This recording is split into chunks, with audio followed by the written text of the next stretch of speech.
Getting situated here.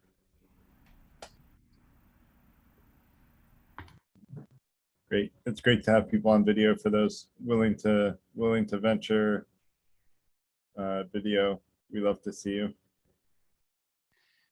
My internet's unstable, so it makes it a little easier on my internet.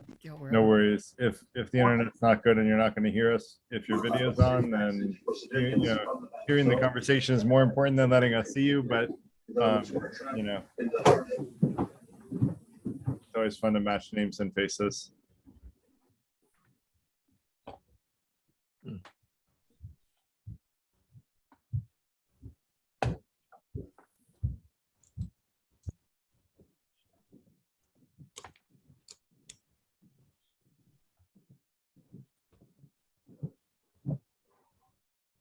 By the way, is there anyone that is interested in volunteering to track the text chat during tonight's conversation?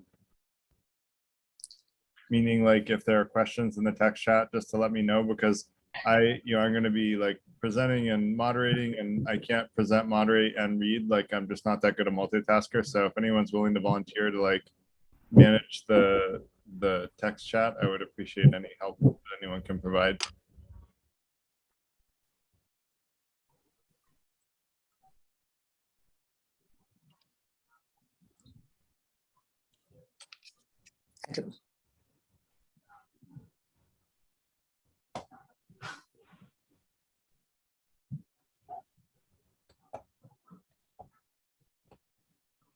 No one can. I'll just do the best I can. But if anyone decides to help out, just let me know that you're going to take over the, moderating the text chat. And I'll mention it when I see a question. For as long as I can stay here. I've got an unstable schedule tonight. No problem. Thanks, Greg. I appreciate that. Just no like, raise your hand or talk over me if, whatever makes the most sense. Got you. Yeah. I can do that too. Perfect. And thanks, Katie. Katie volunteered for the second hour as well. So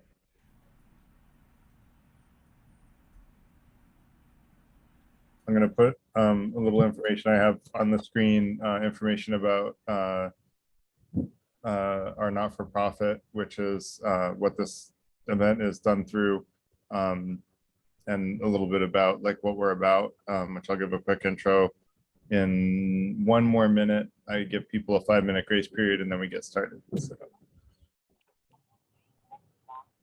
And there's the 1 minute. So basically, just to kick it off, the Freethinker Institute is really intended to be a community where we all help each other be the best version of ourselves and seek truth and try to increase happiness and decrease harm in the world using our critical thinking skills.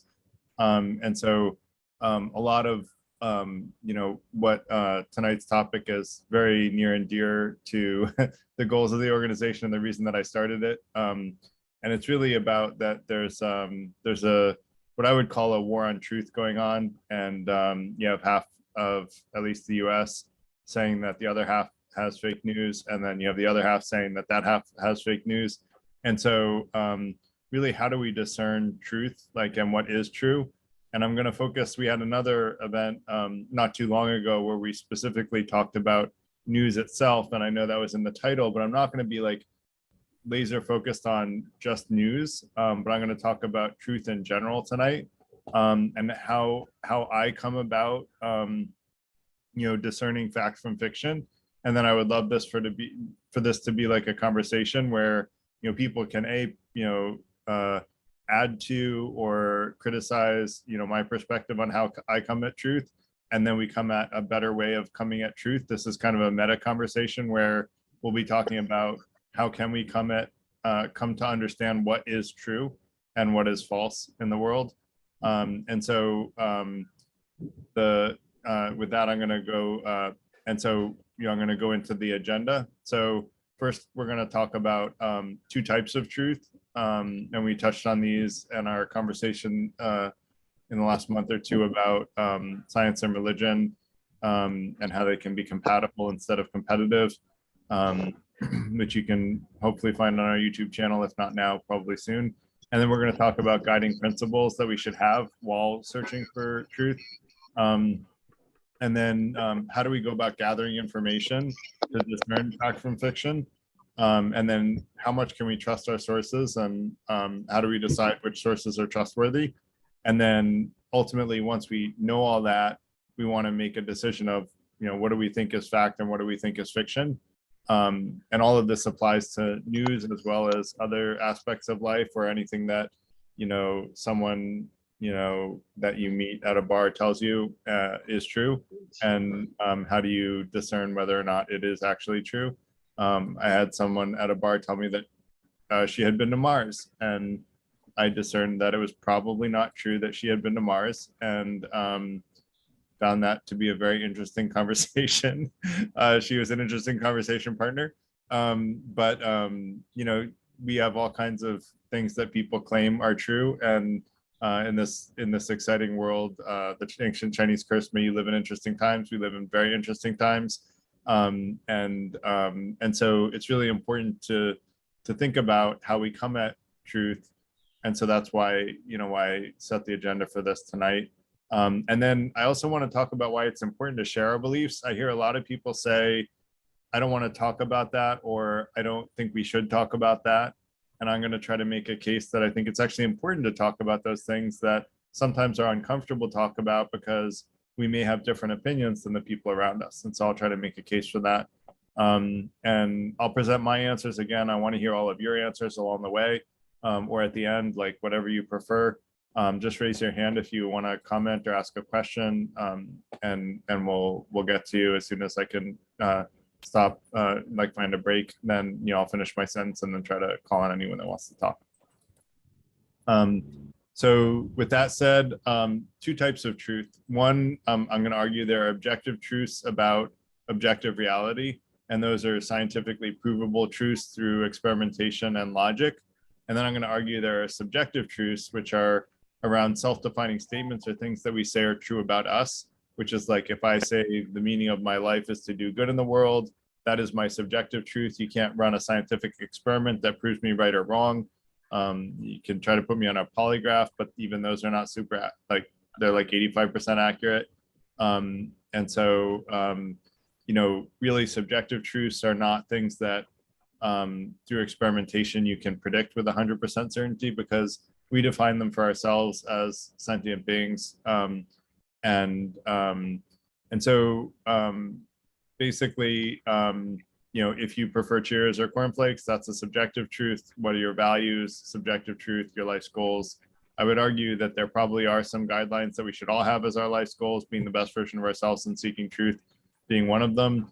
But ultimately, like most people are in the camp that life's goals are totally subjective and we get to decide them for ourselves. And so guiding principles, I would suggest that the Freethinker Institute has 5 intentions, and I kind of came up with these, and they're very related to the way that I seek truth, because I think I came up with them in this sort of condition of having truth be like at risk, I guess, in some ways. Like they've done studies, and it turns out that fake news travels faster than real news. And so that's why I say there's a war on truth, because if fake news travels faster than real news in the world that we live in, then the war on truth is being won by the falsehoods, which is a concern for me, and part of why I came up with the 5 intentions. The first of which is to seek truth and be the best version of ourselves. And I think all of us, including the people that are telling the actual fake news, are actually wanting to seek truth. And in fact, the people that are telling what is fake news probably think that they're spreading the truth most of the time, if not all of the time. I would say almost all of the time, they think they're spreading the truth. And so I think this is a fairly universally agreeable thing, that we should all kind of keep our aim be at finding truth. And I have a couple of quotes that will I think resonate with you guys.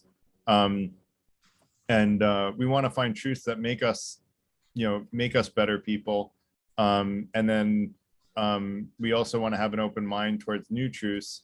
And I'm going to talk a little bit more about that here, which is We want to be transparent about our own beliefs and what we think, and have an open mind to new ideas.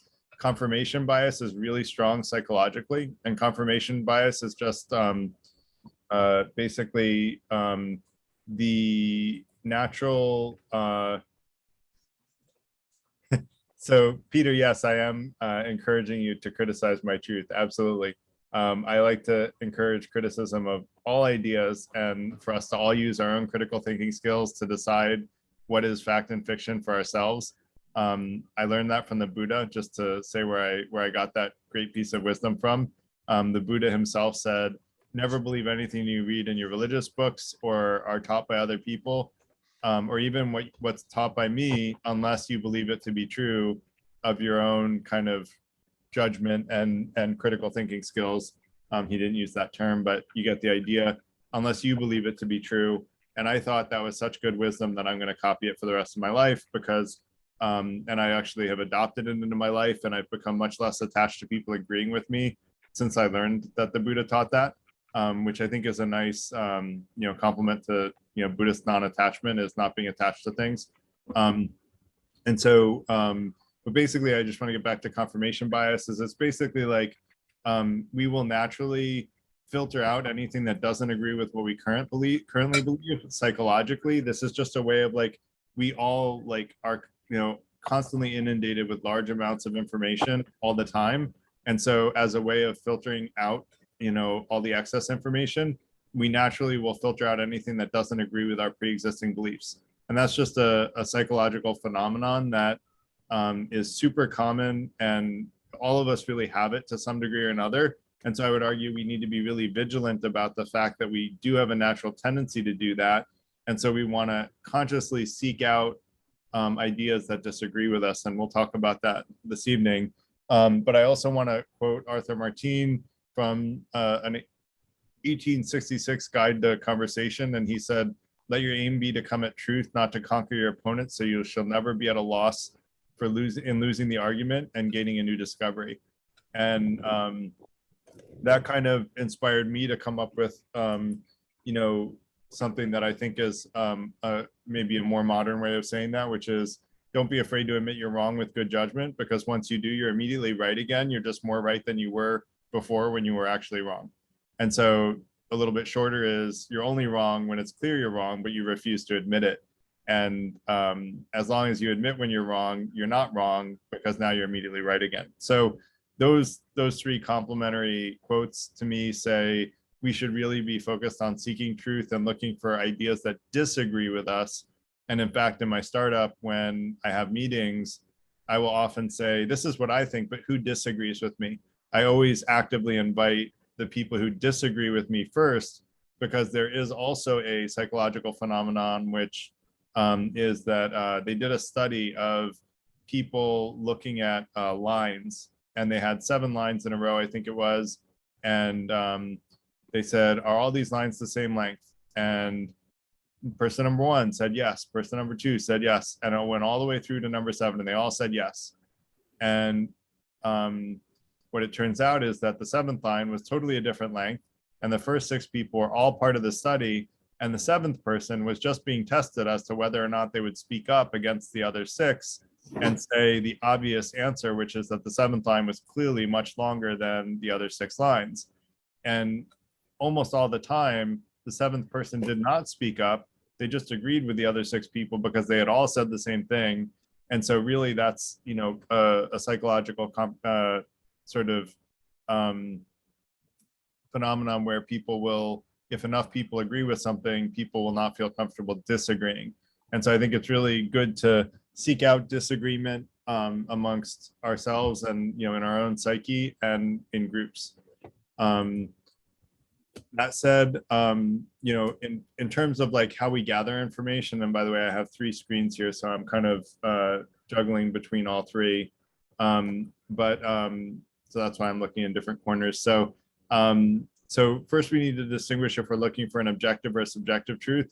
If we're looking for a subjective truth, the only person who knows the truth is the person whose subjective truth it is. And so that's where like it becomes important to share your opinions with transparency and And then, you know, if someone is sharing with transparency, you know the answer, that's what they said is their truth. You know, if they have credibility, we'll talk about who has credibility and how much a little bit later. If you don't have contact with that person, then you want to look for sources that actually may understand that person's opinion with, you know, credibility, you know, rather than be misinterpreting their opinion. And we'll again get into trustworthiness a little bit later. Now, if it's an objective truth, in the spirit of having an open mind, again, we want to actively seek sources that disagree with us. So what I would argue is if you're learning about a political topic in the US, you want to read not just your political persuasion of news, you want to read left, right, and center, no matter what political persuasion you are, so that you're getting, you know, 3 different perspectives. I have done this. We did this at an event the other night, or the other month, I guess in the last month or two, which will be on YouTube if it's not there yet. And really what that does is it helps you know that, you know, what are the facts, the objective facts that support the left, what are the objective facts that support the right, and what are the objective facts that, you know, neither support the left or the right is what it tends to be, but are independently verifiable by the centrist sources. And then sometimes some lies get thrown in there, and we'll talk more about that as we keep going through, and how to deal with those. So basically the benefit there is like, by getting all perspectives, we can better discern which ones are factual and which ones are actually fake, because we're actively seeking perspectives other than the one that we come from. Otherwise, we end up in an echo chamber where we're just reaffirming our beliefs and giving into our confirmation bias, which is not a good place to be. Like for those of us that seek truth, which is most of the world, quite frankly, it's better to learn the actual truth rather than to just be right with what we believe. And actually, I'll mention a little comment like, you know, a lot of people would rather be right than be wrong. And I think those quotes before kind of talk about why it's important to, you know, to be actually right. But there are a lot of other reasons too, which actually I don't think I go into in this conversation tonight. But I would argue that by being more accurately aligned with truth, we can better predict what's going to happen if we do take certain actions, and we can better predict the outcomes, and we can better predict what other people are going to do and their actions. And so what that does is by better being able to predict things, we increase our sphere of influence because we become more successful. We take better bets, basically on life. And so actually knowing the truth is extremely important, because the more aligned with truth we are, the better we can succeed in life and increase our sphere of influence, and thereby add more value to the people's lives that we influence.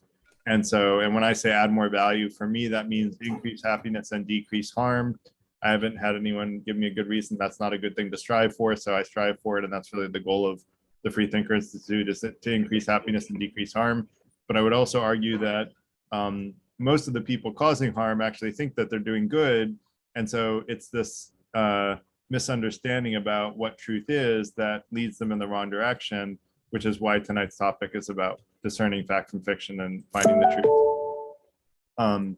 Because in order to do good, you have to kind of be aligned with truth, or you can end up causing harm when you actually want to do good.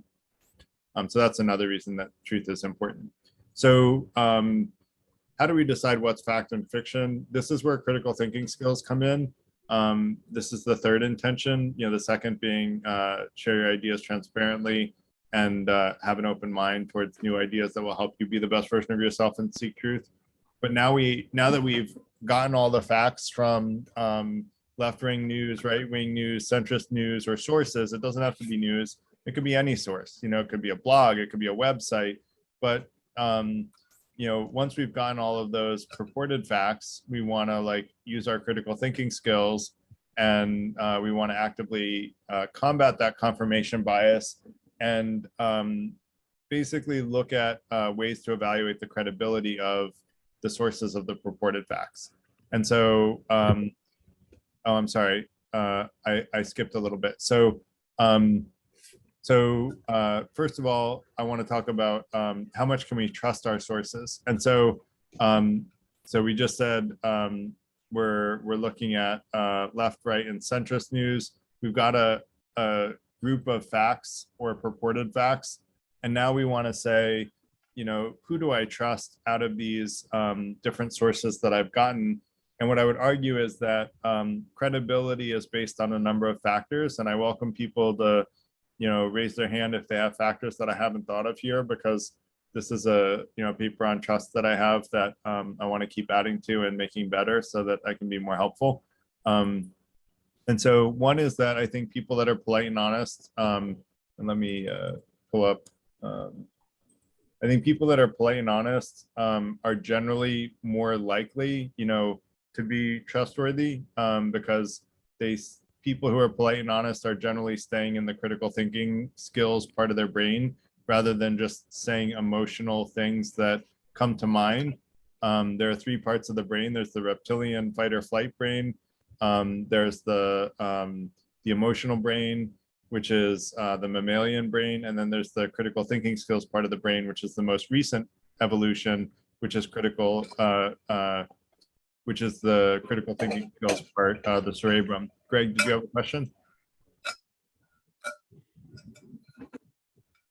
Yes, I did. I just want to mention, I might disagree on that. I tend to find people who are more brutally honest with me are the people who are annoying at first. The first 5 years, I kind of hate them.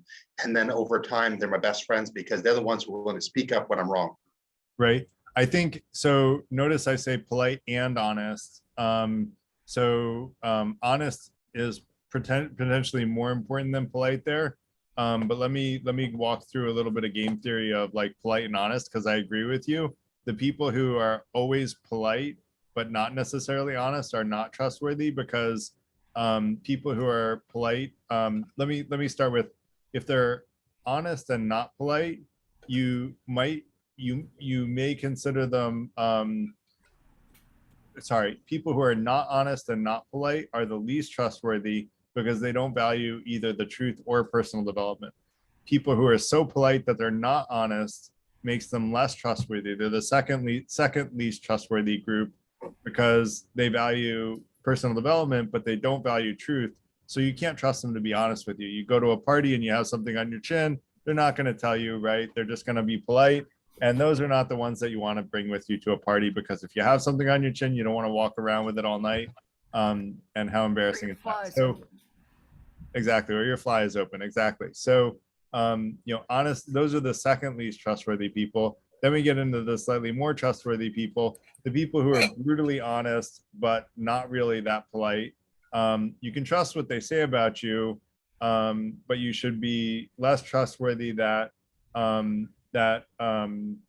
like in telling them things that may be sensitive, because they may not be so sensitive to your sensitive information because they're so brutally honest that they may not have a sense of like what is shareable and not shareable. They're often people without a filter, right? Whereas if someone is both, you know, consistently very honest and very polite, they value both truth and personal development. They want to be the best version of themselves. They'll explain to you the truth, but they'll say, you know, they'll pull you into the corner and say, "Hey, Garrett, you know, just check out your chin." You get some, or they'll subtly go like this, right? Like, you know, in a way that no one else can see. And then, you know, they're telling you the truth, but they're doing it in a polite way that doesn't embarrass you. Whereas like that guy who yells at you at the party and goes, "Hey, Garrett, you got that big thing on your chin. It looks absolutely ridiculous." You know, like that may not be as trustworthy as a person as the one that's more subtle. So that's what I mean by polite and honest. Does that make sense, Greg? Yes, it does. Cool. So the next thing. And I agree. Okay, I'm great. with you. Great. And by the way, when I said raise your hand, you don't have to do it on video. You can also go in the bottom, you can go to reactions. And there's a little thing called reactions, and then there's like a hand raised. And so you can do that as well. So you can do it either way. You can, like, I'm trying to pay attention to the video as well. So you can do either one. Yeah, and you can do those on emojis as well. But I like it like in video rather than the emojis, but you can do it either way.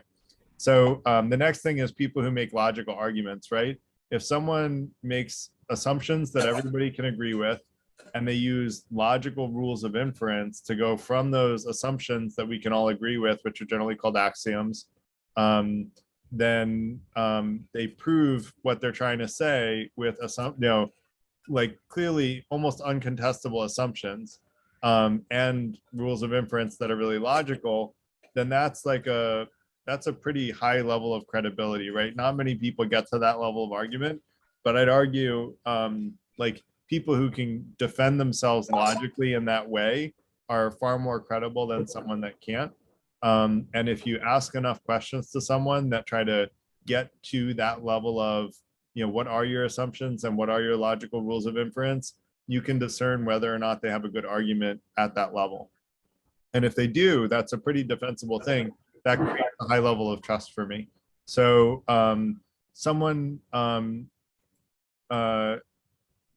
basically, if someone tells you to trust them blindly, right? Like say, just trust me, this is true. Like whether you think so or not, just trust me, it's true. Unless it's like a really urgent thing where, they're an expert and you're not, and like, you're bleeding and they're telling you just, put pressure on the wound, like then maybe trust them. But in general, if there's time to think about it clearly and there's time for them to explain themselves and they don't want to, that creates less trust for me. And then, I, similar to the Buddha, trust people who tell me to trust myself, just like I tell all of you to trust yourself. And hopefully that says that I'm more trustworthy because I'm not telling you to trust me blindly either. I'm sharing my opinions, but I'm also open to all of your opinions. And I think that is coming from a more trustworthy perspective than someone that says, just trust me, this is true. And then people who know what they don't know. Someone who can acknowledge openly what they don't know about is more trustworthy, in my opinion. Because if someone says they know the answer to everything, there's a great, there's an African proverb, and it ends with only fools know everything. I forget the beginning of it. If anyone knows, raise your hand. But it's like, basically only fools know everything. And it's because, clearly no one knows everything. And anyone who claims they know everything really doesn't discern between what they do and don't know. And therefore they're less trustworthy because they don't even acknowledge what they do and don't know. And then how knowledgeable is someone in the area that they're talking about? Credentials are important. They're not the end all be all. Someone can have a PhD in philosophy, but still not really have a lot of wisdom. I hate to say that, but it's possible. And philosophy is supposed to be the study of seeking wisdom. I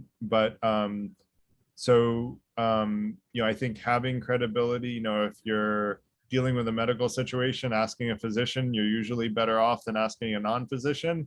But someone who's not a physician that has had that medical ailment and researched it, extremely extensively, may actually have better insight than a physician who's not in that field. And so credentials are not the end all be all. They are something to take into consideration, but they're not the end all be all. You have to take everything within context. And also remember that, there are, I don't like to give examples that are political. Let me think if I can think of a non-political example. There are probably like paleontologists that believe in creation, right? And like there are people with contradictory opinions, and they may have the credibility of one thing, but if he's a paleontologist that believes that fossils are 2,000 years old, it's a different perspective than people who see paleontology as the study of things that are millions of years old. So I guess that is a little political these days, but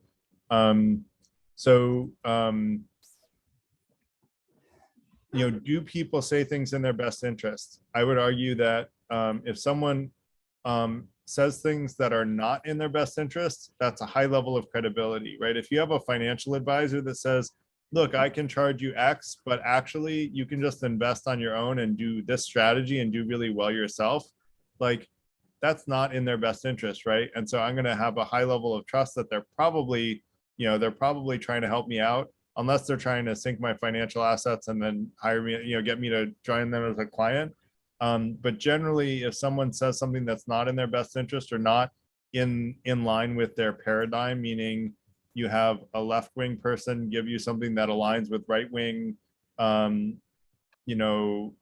perspectives, or a right-wing person who gives you things that align with left-wing perspectives, those facts are most likely higher credibility than if they were just telling you things that serve their confirmation bias, because they're combating their own confirmation bias to share that with you. So for me, that has higher credibility. If people always say things that are only in their best interest, for me, that reduces their credibility, because they're maybe just trying to help themselves, the whole way through, and not really focused on what's true or what's false. They're just telling you what's in their own best interest. Now, if someone is saying something that may be clearly against your own opinion, this is a little more game theory. So if the opinion is in their best interest, then you want to ask whether or not the opinion is in their best interest. If not, then add credibility. And if it is in their best interest or neutral, you may want to fact check them.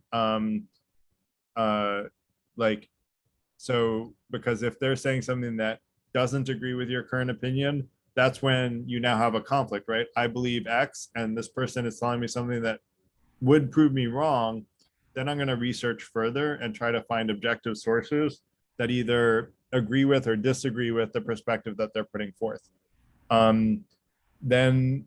If you've fact checked a source before, when it said something that sounded unlikely to be true, which is generally when I recommend fact checking.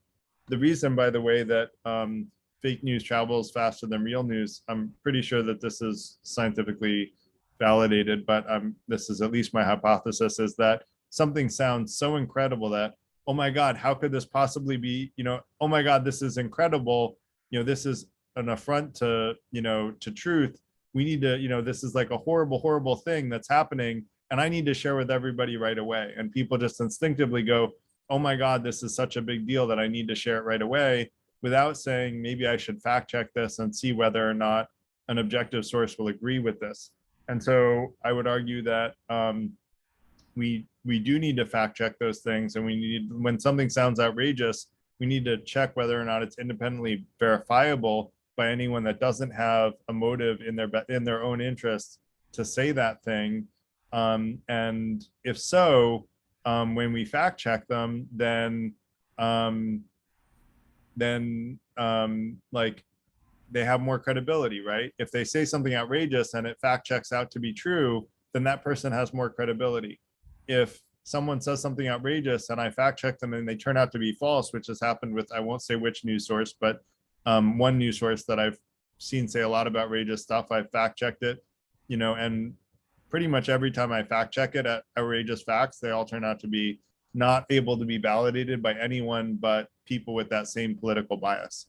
And so that news source now for me has far less credibility. I'm not going to bias anyone, but I will say that I think it's worth paying attention to who has credibility and who doesn't. And yes, Peter, absolutely. Like the list assumes that you're trying to find truth, which is where I started, right? Is that we want to be the best version of ourselves and seek truth. I would argue that that's a universally agreeable thing. I think actually most of the people that are spreading fake news think that they're spreading truth. I think they genuinely think that they're spreading truth, but they spread truth because it makes them feel good about themselves to believe those things are true, rather than that their primary goal is to find truth, if that makes sense as a distinction. Meaning they would first want to spread what makes them feel good, Peter, so your point is well taken, but I would argue that they do care about truth. I think everybody cares about truth. I just think that a lot of people don't make their primary goal to be to seek truth. And I would argue that, we're all more effective and more responsible and going to be more successful if we make our primary goal to be to seek truth and be the best version of ourselves. And then Addie also said, wise people are usually introverts, loud extroverted people are usually fools and obnoxious. So that's probably, I'm guessing, Addie is an introvert. I was an extreme introvert when I was younger. I'm now a moderate extrovert. So I guess I would agree with Addie in that I think that a lot of the times the quietest person in the room has the most valuable thing to say, which is part of why I invite everybody to speak up whenever they disagree with me, because I'm here talking, right? But you may be quietly observing what I'm saying and find some exception. Like I forget his name, that I think it was Peter that raised his hand and had a great question, and he honed in on exactly what I was about to go to, but like it was a good exception to like what's on the slide, so he found a good exception of what's on the slide. And being polite doesn't always mean that you're trustworthy. So I do think that there's a lot of truth to that. Introverts are often very wise. So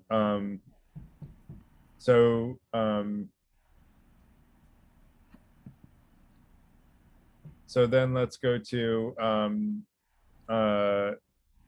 if you try too hard to convince, if someone is trying really hard to convince you, then there are a couple of possibilities. One, they may be right and they may have a helpful truth that they're trying to convince you of. And as someone who's trying to be convinced, be open that that may be true, that they may actually be right and be trying hard to convince you. They may also be stuck in their ways and just trying to convince others to reinforce their own belief that it's right and try to get other people to agree with them, even though that may not really be helpful to the person they're trying to share it with, even if they find it helpful to them, which if this is the case, it probably isn't even that helpful to them. They're simply caught in that belief and their confirmation bias, and they're trapped by their own confirmation bias. And we all want to be open to the fact that we may at times be stuck in our own confirmation bias. That's why having an open mind is part of the second intention. And then the strength of a suggestion should come commensurate with the severity of the issue and how it impacts someone's life. And so I would argue if someone makes a huge deal out of something that's really inconsequential, then that's a little cause for concern that they may be like valuing something too highly that doesn't have any significant impact. That gives less credibility to me from the person that's making such a strong stand over something that's really not that important. And then someone suggesting something with less emphasis that should generally be considered, for me, more trustworthy, because if you basically make a suggestion and then let someone defer to their own judgment, that comes from a sense of self-confidence, right? Like when I share something, I try to share it with like a hands-off mentality of saying, look, I'm going to share this, and if it resonates with you, cool. If not, fine. We can, I'd like to hear your perspective, quite frankly, generally about why you disagree. And Phil, go ahead. Garrett, I appreciate your efforts, and I admire what you're trying to do. I actually disagree in many ways. Sure. Because I find you're trying too hard to construct a kind of pyramid of understanding, and I think that might have a problem with this whole system that's connected to itself. I myself find that truth is quite difficult and ambiguous. Mm-hmm. And so that means that you have to do a lot of research and a lot of personal whatever to do it. And none of us has that sort of time to track down every little detail of everything. Right. So the way I look at it is more like on a personal level about what it is to be a human being, which is to question yourself first. And when you question yourself first, then you realize that in a sense, not only is truth hard to get at, but we are all, in my mind, including myself, so I'm not excluding myself, fallen human beings. And we are acting quite often in self-interest. And we have to purify ourselves in order to understand we have our own motivations that interfere. And if that's the case, then everybody has that to a certain degree, and some people an enormous degree. So I never trust anything that anybody says, because what I am more interested in is understand their character. Once I understand their character, then in a sense, I could at least believe that they are motivated in some sense to, in a sense, be, how should I say, be concerned to a certain degree with others and communicate what they believe. And I always believe that that communication should never be bound up with certainties, but to lead to some openness in what they're articulating as opening up further questions. And I think I begin to trust that more, because what that does is allow me to enter into the process. I remember once I was in a meeting, this was a live meeting several years ago, and there was a woman who was a very friendly person, and everybody complimented her on how friendly she was. And I said, now wait a minute, you are too friendly, which is a strange thing to say. How can you say somebody's too friendly?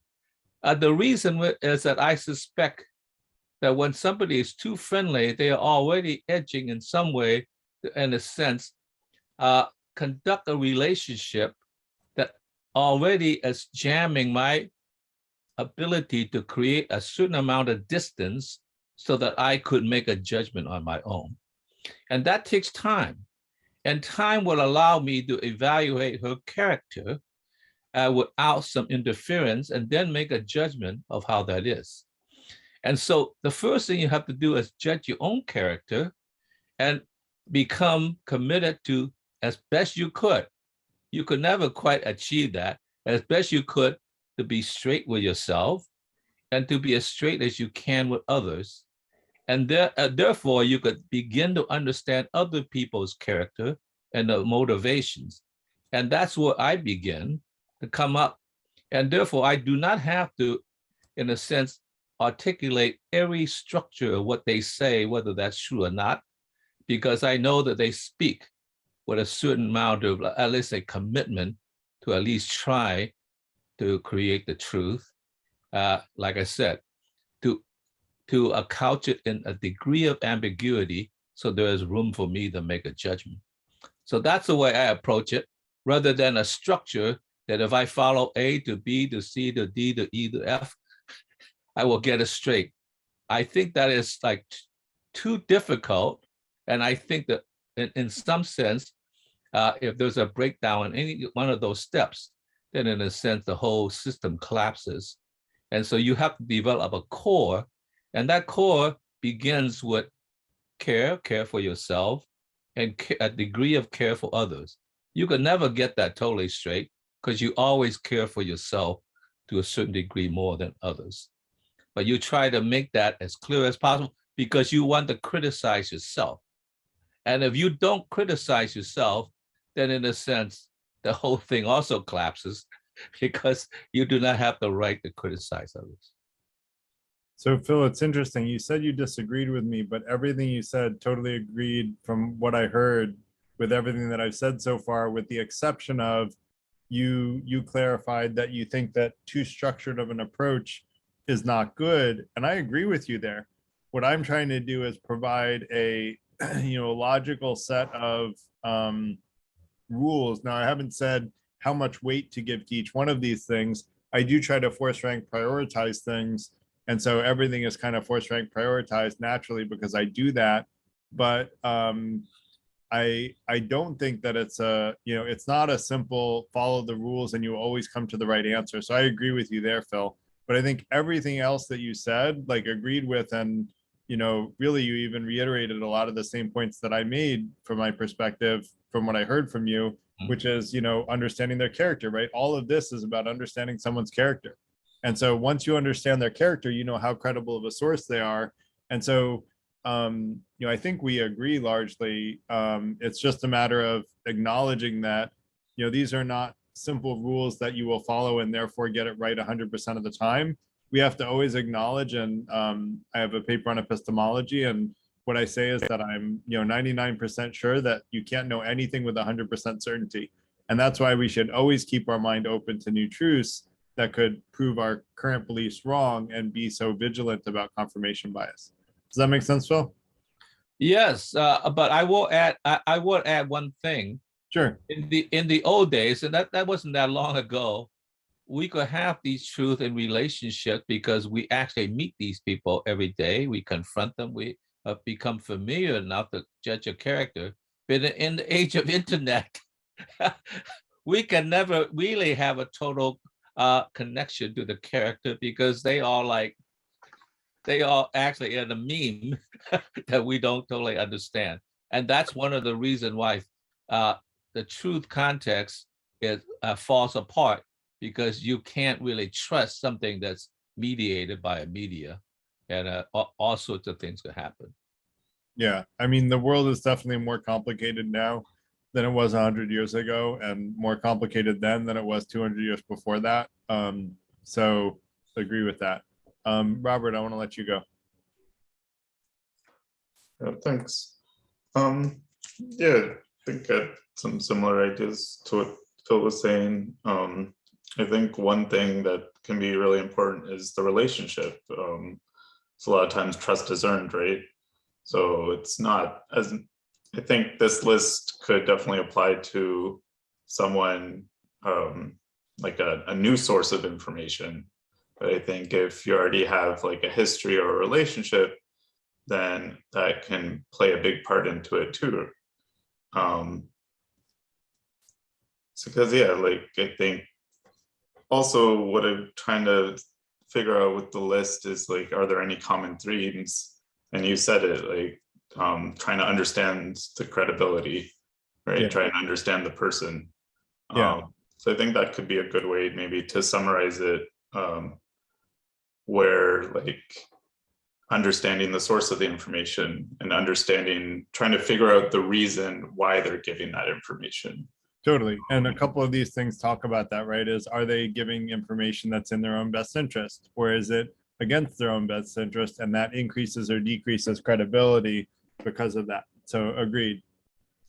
So yeah, so I guess I was thinking maybe there might be a way to kind of summarize it, so it's less of like a list, I guess, and more of just an approach to critical thinking. But I do think, yeah, all these things are definitely things that you might think about when you're you've got a new source and you're trying to figure out whether they're credible or not, right? I would argue you like these apply to new sources and old sources. It's just that the old sources, you already have data points that have built up or decreased credibility of that person. And so all of these things are cumulative in that if preliminary indicators are good, you're starting out with a good preliminary indicator and things sound good, but someone that you trust in some area of life may give you bad advice in another area, which has definitely happened to me. For sure. So, yeah. Thinking like you wouldn't, I don't know. I mean, in general, I'm kind of a doubtful person and question a lot of things, but at the same time, I don't know if I would question every piece of information that comes my way, right? We can't. Yeah, we don't have enough cognitive capability to do that. I agree with you. And so that's why I have these rules, is to kind of like keep these things in mind as you learn about people and what they say, to sort of just have things to pay attention to. Again, it's not a cold, hard, fast rule, and I haven't created a mathematical formula that says yes or no, trust them or don't, because I don't even think that's possible. If it is, I haven't gotten there yet. This is just stuff to keep in mind about whether or not someone's credibility goes up or down over time. And you put them all together, and you ultimately, we're going to get to using our own critical thinking skills and judgment, which is where all of this is going, is that we ultimately should trust our own judgment once we've considered, the credibility of the source, what the source says, et cetera, et cetera. Does that make sense? Yeah, I guess I'm thinking like it might help just to tie some of the points together with common themes. And yeah, I think a lot of it is trying to understand the source. That's sort of the goal of a lot. No, that's absolutely the goal of this slide, is to understand the source and to get to know the source better, and like what their behavior is like, and whether or not their behavior is that of someone that is trustworthy, or that of someone who is more trustworthy or less trustworthy. Does that make sense? And I agree, there could be ways to group this together. I would welcome thoughts. Like I'll share the the deck afterwards in the online community, and I would welcome thoughts on like ways to group these together. I haven't thought of it that way, so I would welcome your ideas on that. Thanks. Yep, Remco. Yeah, Gareth, you stirred him up this morning. Well, in your time of evening, it's morning here. Right. Yeah, some great discussion, and I always gauge a good topic by the number of hands that are going up, and there are certainly a few. Great, well done. Look, I've in the last few years in particular, I'm a bit confronted by the notion of being factual and non-factual, or being truthful, or being on the spectrum or whatever. And I have to go back to Ludwig Wittgenstein. And Ludwig Wittgenstein, as you know, has been regarded as one of the great philosophers, and he is well known for his publication, the Tractatus. And that was his sole publication, and it was about communication. And on his deathbed, he was wrestling with the notion that he had it wrong, that it isn't about the package of communication as such. That is, you create an image in your mind and you communicate that to the other. And after his death, posthumously, his notes, which are called now the Philosophical Investigations, was published. And the point there is that it isn't the package of information that's being communicated. And this is what we've been talking about so far this morning, this evening. It's not so much the content, it's not so much the accuracy, but it is the context of that communication. And in these philosophical investigations, Ludwig argued that the art of communication is to discover the game that is being played. What is the game? What is the context? What is going on? So I'm suggesting, and I'm very aligned with that notion, that don't worry too much about the content. Don't worry too much about the accuracy, but what is actually being communicated. And that can go far deeper. So even if the notion is bullshit, utter nonsense, there is something being communicated. And I think that's sometimes us cognitive people. And I think if we're sitting here, we're cognitive people, and we are trained to be cognitive. We are trained with our whiskers to listen for the detail, but we are blind that there is something else going on. And so I think I'm increasingly, of the view that we need to listen more for the intent behind the communication. And I think we could, if we're hearing people like, let's say QAnon, look at that as a group of people, and the nonsense, with their I've done my research dismissal, and you can't get through to them, but they have something. Why are they there? What is the essence of their communication? And is that communication really less important, less valuable? Because I think there's something going on that we are not listening, because we're so intent on discerning the detail and so intent on either accepting it or dismissing it, that we are not hearing something else. And I am increasingly of that view. And I find, I'm like most of us, most of you. I was an engineer, scientist, economist in my professional career when I worked, and I always, I did all the analysis. But now I'm saying, hey, listen, back off a bit, mate. Back off a bit. Listen, what's going on? What's the communication? Anyway, I don't know what I'm adding to the conversation, but it's just something I feel increasingly enthused about. And I would argue, Remco, I'm trying to get at both the context and the content, in that, like, if something is in someone's best interest, that's about context, right? And so Yes. whether or not someone is saying something that's in their own best interest or against their own best interest is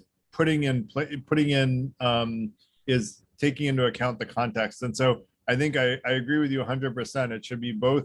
To me, well, I think that we would both agree that both content and accuracy, both content / accuracy as well as context, are important, because someone who tells you absolute lies within a positive context of trying to help you, a QAnon person is trying to save us from the the cannibal eating, human eating, pedophilia, like democratic leadership. So they actually have really good intentions. They're saving us from a horrible evil.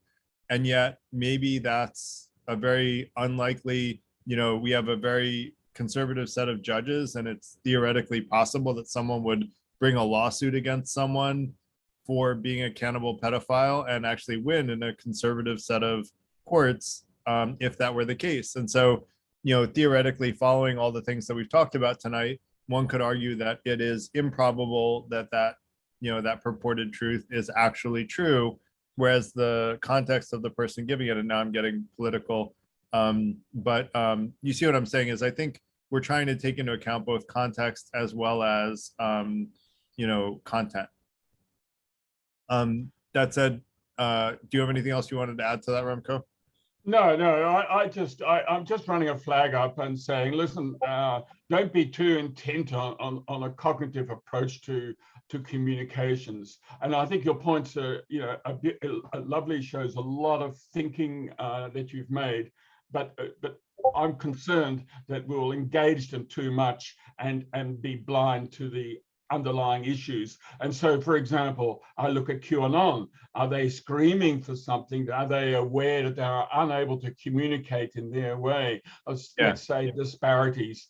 And we need to listen to them, but listen to them with another ear. And I'm repeating myself, but but you're hitting on a really important point that is part of, when I say listen with an open mind, I mean listen to everybody. And I think we should listen to why they and ask questions about why the QAnon people believe that these things are true, right? And I would like to talk to some QAnon people if they're open to joining the online community and helping explain to me why they think that it's likely that democratic leadership are cannibal pedophiles and are still getting away with it in a largely conservative, court system.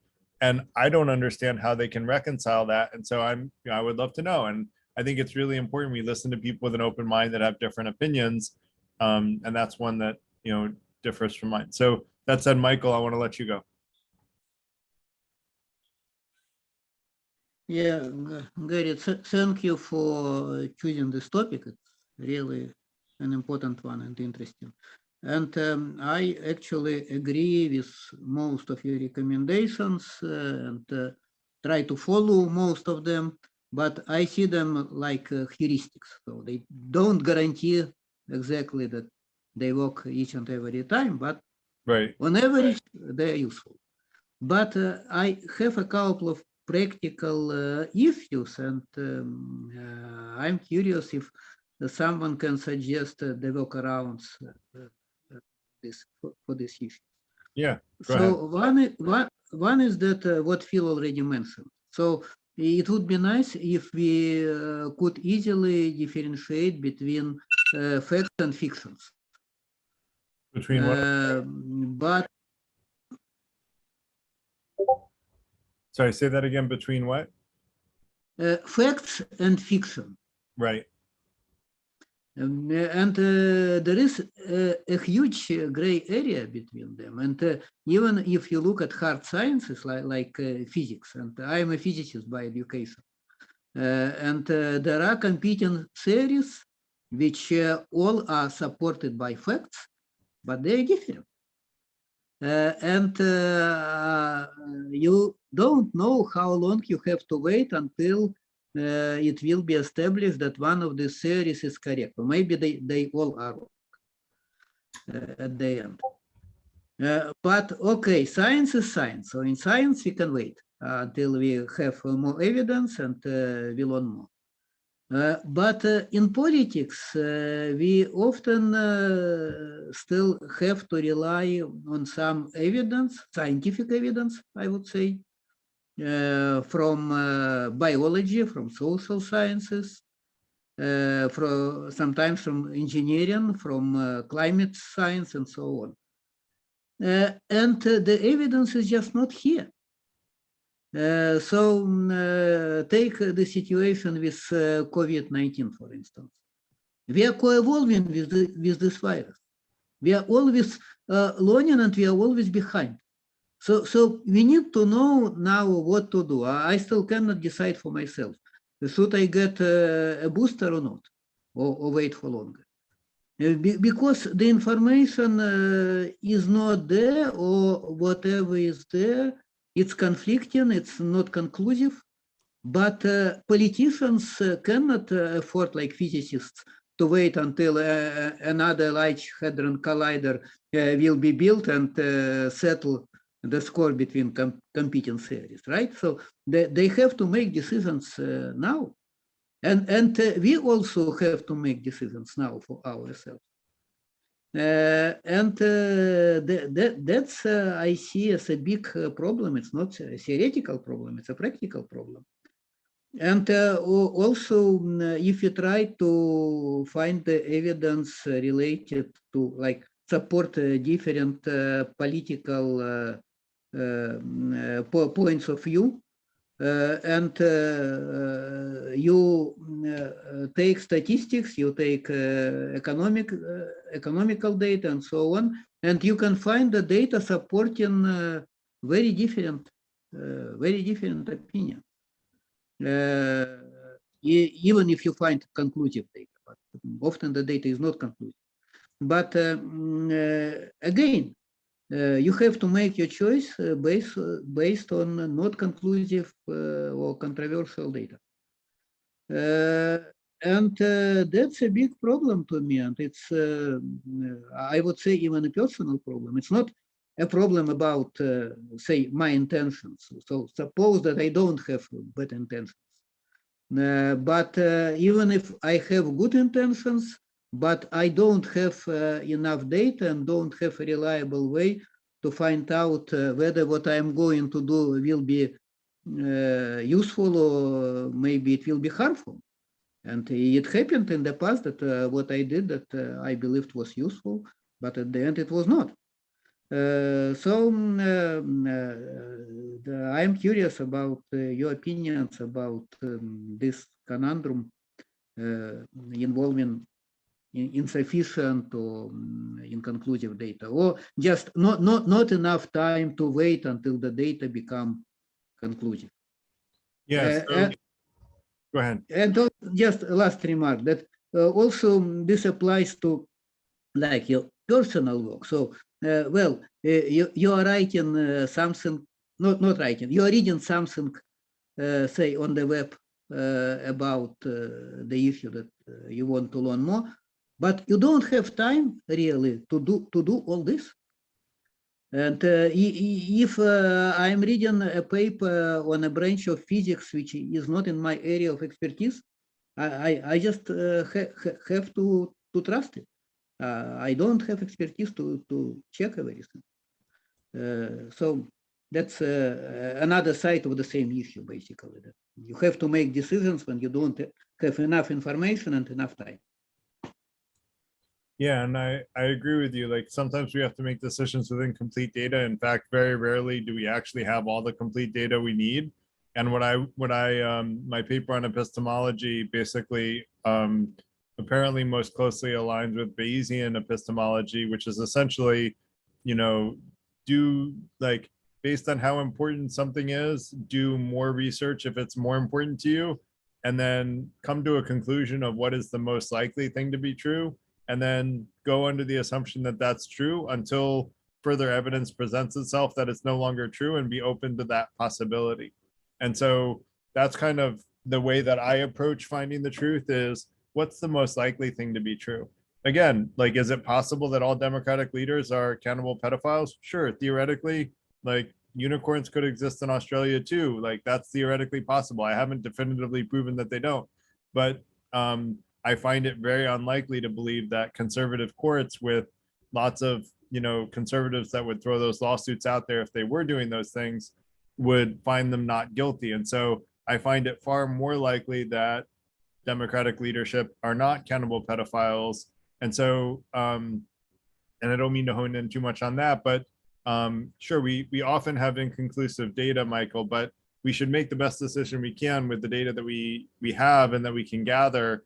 And what I'm talking about tonight is how we should gather data, how should we discern which sources are more and less trustworthy, and how we can discern which ones are more likely to be telling us the truth, And then what I'm going to go into next is about how we should fact check anything that sounds suspicious and really look for independent sources that validate whether or not they are actually true when they sound suspicious. And so I would argue if we do all of that, at that point, we need to make our own decision about what's the most likely truth, given the amount of time we had to do all those other things.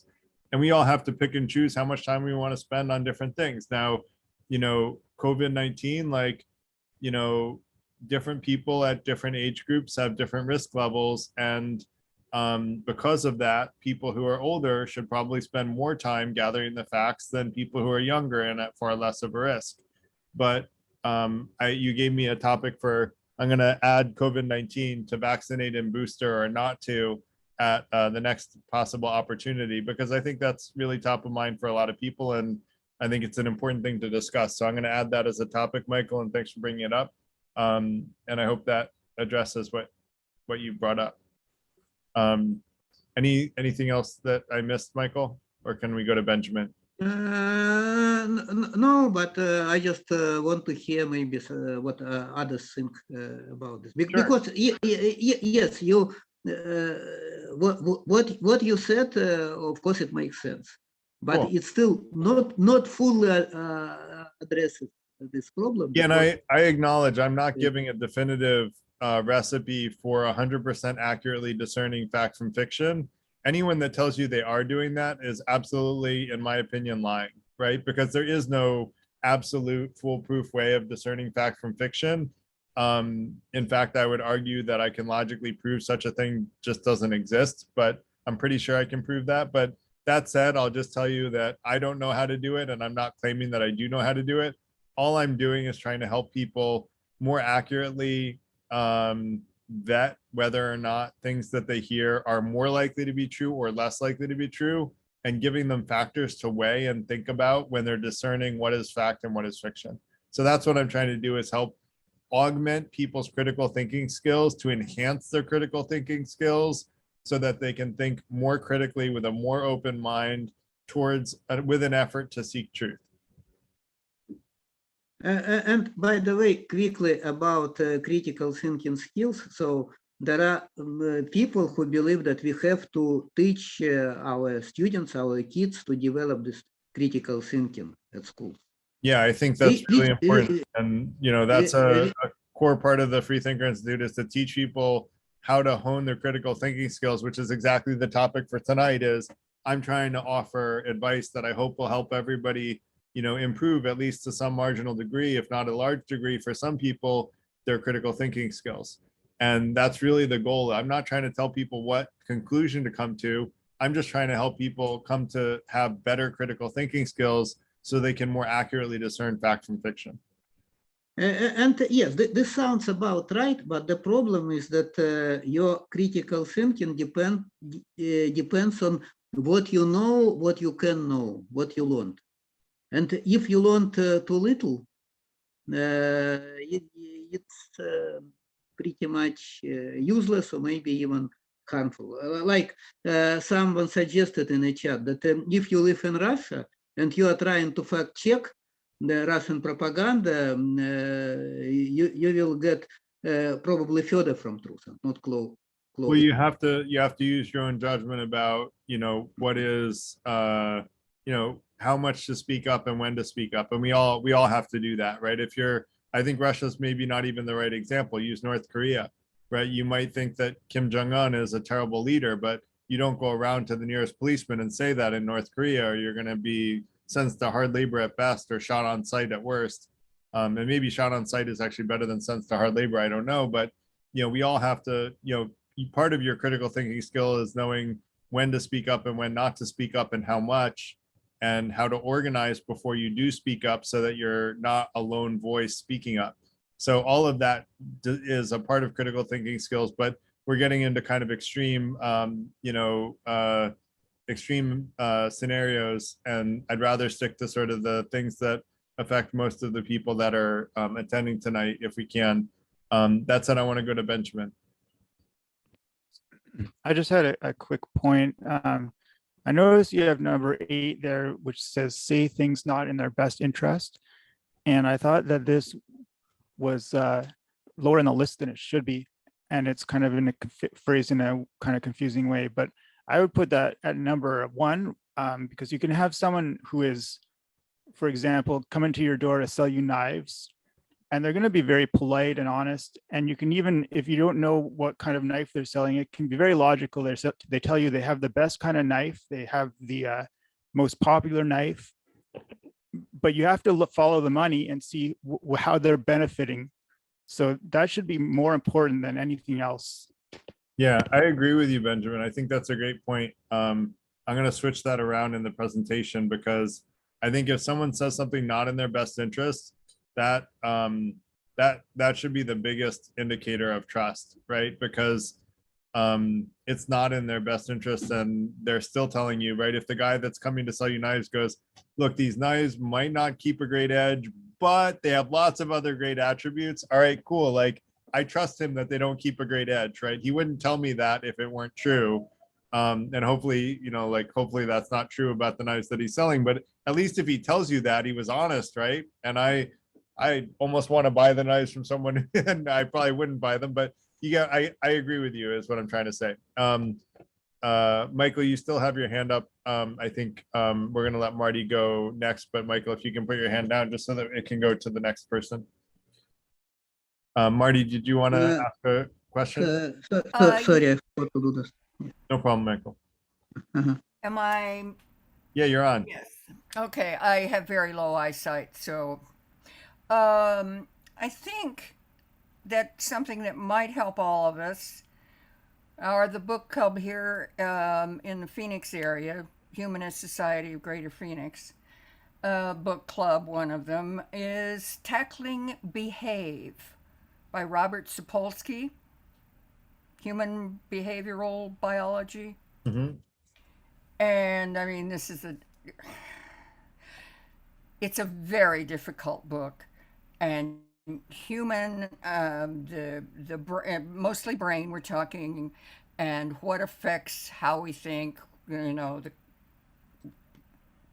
how all the axons and neurons, do all their stuff. Anyway, it's just because if we understand that which can affect somebody that we think, and even though we'd like to think we're so thing, we do use words like stupid, even though we might not, that there might be a reason in their either genetic makeup, background, nutrition, early life, whatever, that makes them like they are. And if you have an idea of what that maybe could be, you might be able to better communicate with them. Just a thought. Also, I'm really looking forward to the book a week from Saturday at the Overgroup's book club called Range. It's about being a generalist, and I think you've touched on that here. The more you know, and the wider, the better you can make decisions. I'm not really great in the afternoon, and it's late for an old lady, but anyway. And then a couple of more that I like are Who We Are and How We Got Here, if anybody's read that one.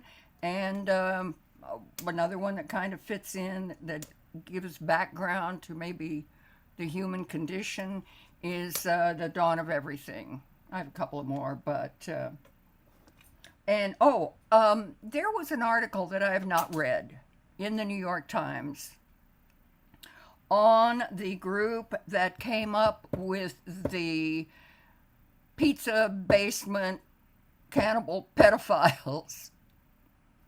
That there is a group of people that go around making up that news. According to the article, it was financed by Trump. And I don't believe that it was necessarily Trump per se, but people that were, and I don't mean to get too political, but that's their job. And the more we know about that, the better we can make our judgments. Yeah. And thanks for- then we all need to watch out for Project Blitz. Thanks for bringing that up, Marty. And I do think it's important to recognize that there are people, and I would argue that, and I don't know about that article, so I can't opine on that. And but I will say that there are people who have no scruples and will say whatever will further their goals and help them accomplish their goals, whether it's moral or ethical or not. And a lot of people don't agree that there is such a thing as morality or ethics and that it's a nonsensical concept. Right, but it's the people that believe them Right. that Yeah. we would be nice if we knew how to talk to them, Right. to wean them away from, but they don't see it's just when you appeal to fear, which Right. I believe a great deal of this fake news is pointed at, is people's fear that, and anyway. Yeah, That's and I think it's an important point to remember that some people, and I think that it's people on both the right and the left, you were giving an example of Trump, but there's extreme left-wing news that I've read that, had equally, maybe Oh yeah, yeah. very unbelievable stuff that I go, is this true? And actually I fact checked one, it did turn out to be true, which is that Tennessee is voting to legalize child marriages, which I was like, what? And Yes. I thought that was, I thought for sure that was not true. No. But then it turned out to be true. But like, there are also things that are probably dishonest that the left wing will say to further their goals, and they will, point things. And I'm not saying that it's equal on both sides. All I'm saying is that everybody should, with their own, open mind, Exactly. read both sides with a critical thinking caps on, and like discern, based on, what I'm trying to provide is very objective and I hope agreeable, things to factor in, to consider who's trustworthy and who's not. And then, we need to then decide which sources are more and less trustworthy, and then trust the more trustworthy sources more and trust the less trustworthy sources less, and still listen to, read all of them, but know the context, as Remco was saying, know the context from which this is coming from. And that reminded me of Marshall McLuhan back in the day. The medium is the message. Yep. Does anybody remember that book? I didn't read it, Yeah. but you're welcome to give a quick summary if you want, but I also want to Oh, hon, I don't think I ever read it. Okay. I mean, it takes somebody with a lot more smarts than I've got. No worries. So let's let Phil go if you don't have anything else, Marty, and if you, thanks for your comments, really appreciate it. So go ahead, Phil. Yeah, I previously mentioned about character as a central point to understanding. Now I'm going to try to attack facticity. I previously said that it's very difficult to understand the truth because facts are quite often ambiguous and almost incomprehensible. And part of the reason is that facts are also riding on language, whatever kind of language, whether it's symbols or whether it's actually words, something that is connected to thought. And I'm going to tell you about an experiment I did. Now, I'm a painter. I'm not a writer. I'm a painter. But I used to write sometimes artist statements that sort of try to explain my work, something that I at least feel like I have some understanding of. And finally, at one point, I decided to do an experiment. It was quite an interesting, radical experiment about writing. What I discovered is that words, a number of words, have certainly multiple meanings. And I would write and then extract the multiple meanings that show how diverse the interpretations would be. Because I'm not a very good, accomplished writer, I have to write it many times. And unfortunately, I decided every time that I would create a glossary of all the words that have multiple meanings. And I did additions over 100 times. So there was a lot of words that keep changing to the point that it became more and more complex about how complex these interconnections of one word is related to another word, to another word, to another word. So it becomes such a deep introspection in the words themselves, in what they express, to such a point that by the time I got to the end, and I didn't end it because I said, oh, no, I accomplished the task. It just got to a point where it just felt like what I was trying to understand was these words floating in a deep well that is sort of mixing around, you know, and what Heidegger would call the hermeneutic circle. That I literally got almost sick trying to understand it. I had to give up. That was important because it got me to understand how deep it was in terms of understanding, even something that you pretend to have some understanding of, in terms of interpreting the meaning of something. And so, you know, so therefore, I'm going to say something that's somewhat provocative. I don't listen to QAnon. I know that sounds like, you know, I'm sort of prejudiced, I'm excluding certain things. And the reason is because when I look at text and words, I realize that there is much in the subtext that has to be excavated and open up in order to understand what is hiding beneath. But I distinguish that from a pretext. A pretext is when somebody comes in and sets a text that's outside, hidden in the text itself, that has nothing to do with the subtext. It presumed to steal the meaning of the words and the meaning of the text itself. So therefore, I just don't even listen to it. I realize you said we should be open to all the understanding. Part of the thing is that you have to understand that certain context, if you could just detect that there's a pretext, not the subtext we could excuse because there's a lot of unconscious stuff that surface from the bottom. And my thought is that in some sense, I recently read something by Merleau-Ponty that was very interesting. He said, as when you live in the world, it's not a matter of observing objects or even a sum of multiple objects laying in there. He said, what you're trying to do is pick out a circle of objects in the world that, in a sense, create a dimension of existence, which, in a sense, open up a whole new view of understanding how it affects your life and the life of others.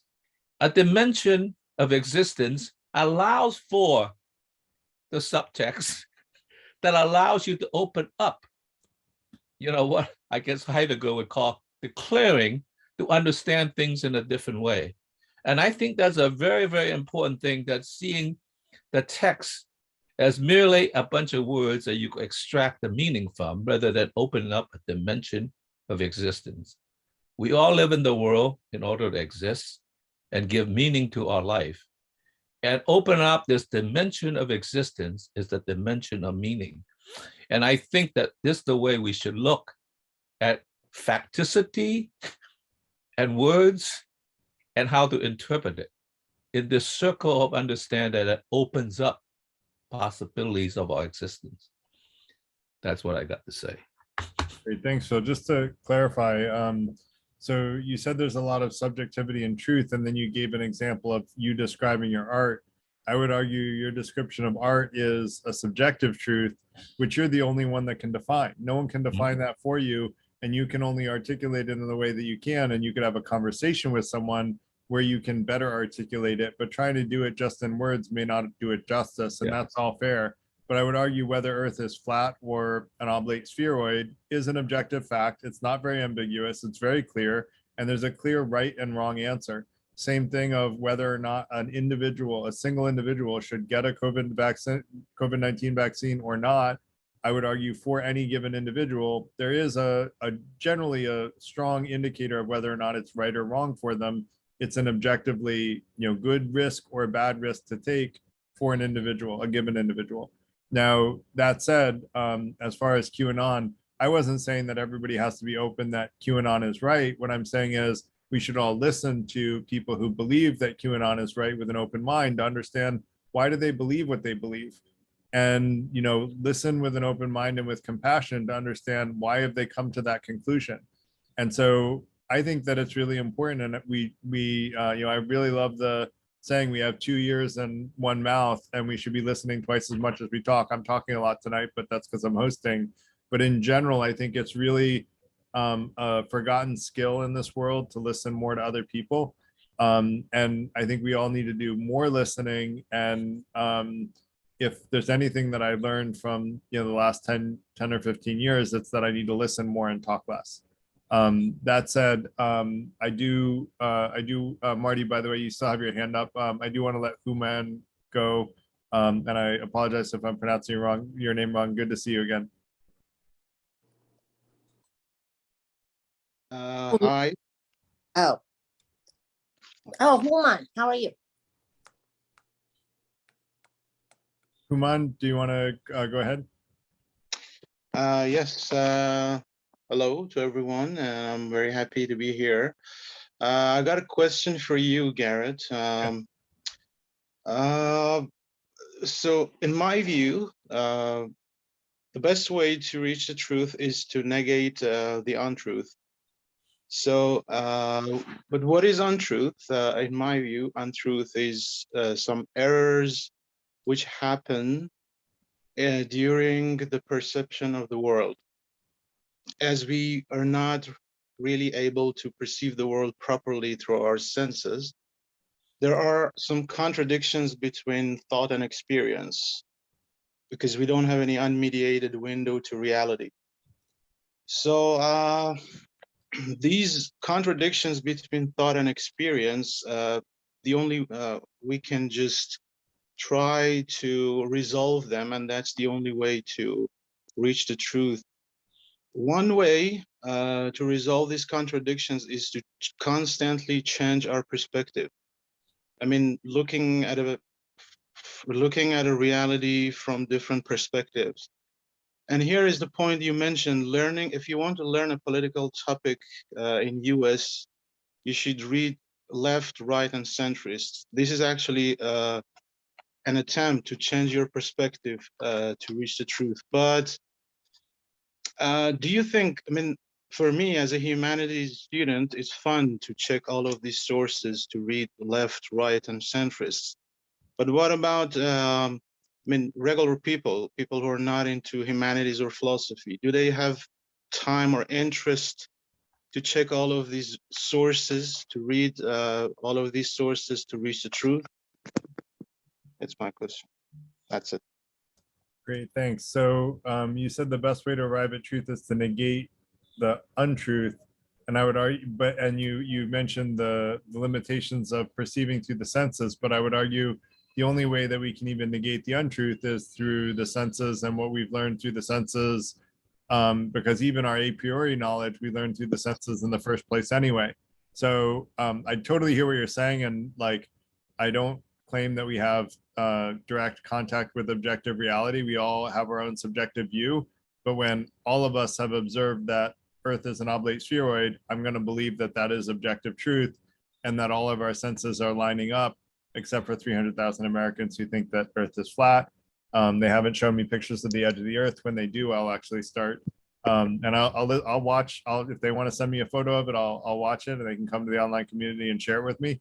So I would just say, like, there are, I think there are ways to come at objective truth. And as far as like if it only interests humanities students, I was a computer science major. So, I guess, I did take a bunch of humanities classes, but, I was a hard sciences guy, and I'm very interested in reading left, right, and center. And I think anyone interested in finding the truth should be interested in reading left, right, and center, because that's how we come to understand a more holistic version of the truth, which is really what I think everybody wants to do ultimately.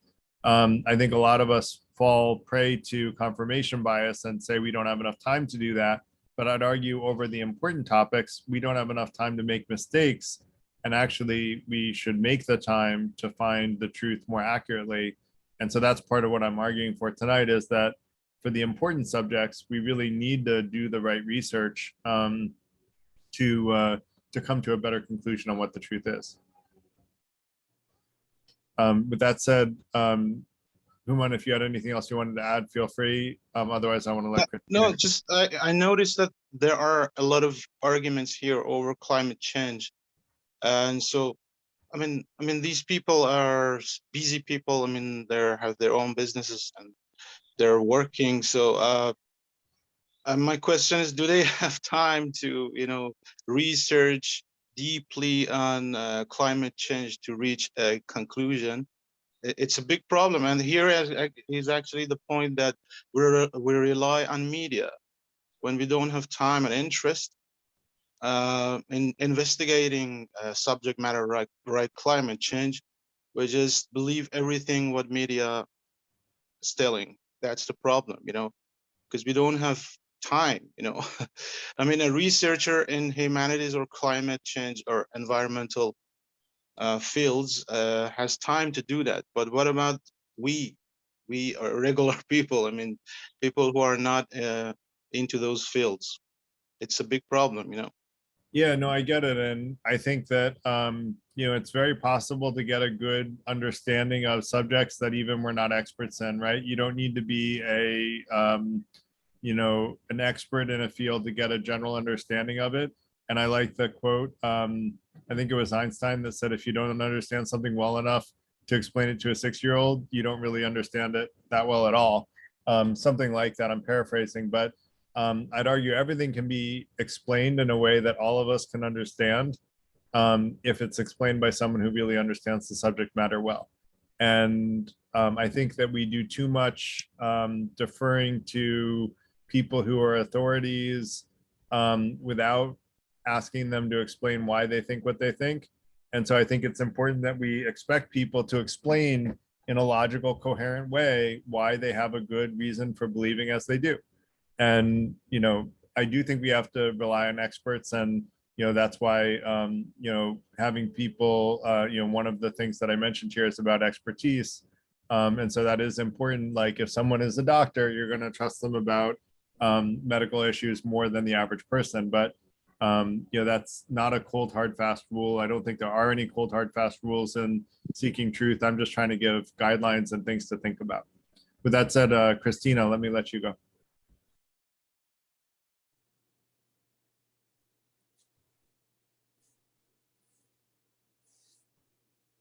Christina Lugo, are you still there? Yeah, thank you. Yeah, I just wanted to say, The Medium is the Message by Marshall McLuhan. That was a book that was basically trying to explain that the medium that you use to transmit information is analogous to the technology that's used to transmit it. And so a book has a certain kind of information imprint as opposed to a radio signal, as opposed to a television, as opposed to social media. So that was in a nutshell, that was the point of The Medium is the Message. But it was also about how the medium itself becomes its own entity. So it's not just that it transmits information, it also becomes its own receptacle. It becomes its own placeholder for how we understand reality. So and he wasn't even aware of social media. Right, yeah. So anyways, I just wanted to... He'd probably just torn his hair out. Yeah, maybe. That's all I wanted to say. Thank you. Thank you, Christine. I appreciate that education. Ingnan. Hey, everybody. I haven't been here for a while. Good to see you again. Good to participate in this lively discussion. Okay, I want to refer back to what I guess Phil or Hunam or you were saying about, the senses that will lead our sort of like our brain to think about what we know and formulate, kind of lead us, to our format, our thinking of the truth or what's in truth. And I heard you guys talk about like fear, anger. There's one thing I also want to point out, which I learned recently at a religious event, is it's almost like a visceral sense of the sentiment of disgust. So of course, the extreme left, or the people now talk about restricting abortion, right? So a lot of the people, they will feel disgusted. When they feel disgusted, they want to probably tend to they're drawn. There's it's like the grout or something. They will feel, oh, this is so disgusting, and then they want to talk about it more and make it into a subject. And then the same can be said to, I don't know, QAnon actually saying that. Are they saying that the Democrats are pedophile? I didn't know that is a thing that I guess I have to read more. The Democratic leadership are all cannibal pedophiles. Oh my goodness. Okay. Yeah. So, okay. Sorry. I didn't mean that's a negative comment. It's a shocking comment. So it's it is a shocking comment. And it is a very bold accusation. It's the same comment as like Chanel bag is $6,000, something like that. Okay. So I think for me, like when I read this news, what do you guys think is a good approach is that you look at what this article is trying to say. I mean, are they trying to promote like fear, disgust, anger? I mean, a lot of these news writings now, it's very quick. We all get tweets. So a special tweet that kind of like get your attention, and what kind of attention, that's a lot of it is not analytical thinking. It's almost visceral. It's almost like sensorial thinking. They pick that special word, what they put on that special image, like a meme, that will get people reading and thinking. That is the news. So that's I'm trying to say this because I have kids, they are in college and teenage years. So I'm here to learn. What do you guys have to suggest? Of course they go to elite universities, they boarding schools, but what about other teens? What about even my teens? Are they getting to become more myopic, and how do they really read the news? I mean, there's so much they call so-called news or entertainment. They don't even want to know the news. They only want to read the pieces they think will either validate their senses or bring some entertainment. So anyway, so that's my input. Nan, I want to encourage you to have your kids watch this YouTube video when it goes up on our YouTube channel, because I hope it will get them to realize that combating your confirmation bias is a really good thing, and that there are other approaches to coming to truth that are more accurate than just feeding our confirmation bias. That's actually generally the worst way to come to truth, because I like to say, I don't hire perfect people in my company, because perfect people are just as flawed as the day they started thinking they were perfect. And thinking that we're perfectly assessing the truth is thinking we're perfect. And none of us perfectly know the truth. So we need to be open that we're flawed and that our perception of the truth is flawed. And that's why open-mindedness is the second intention, because only by being open to new truths can we actually grow and learn new truths. And having an intention to seek truth while having an open mind will help us find new truths and be more and more accurate throughout our lives. Now, we want to do so with good judgment, which we'll talk about.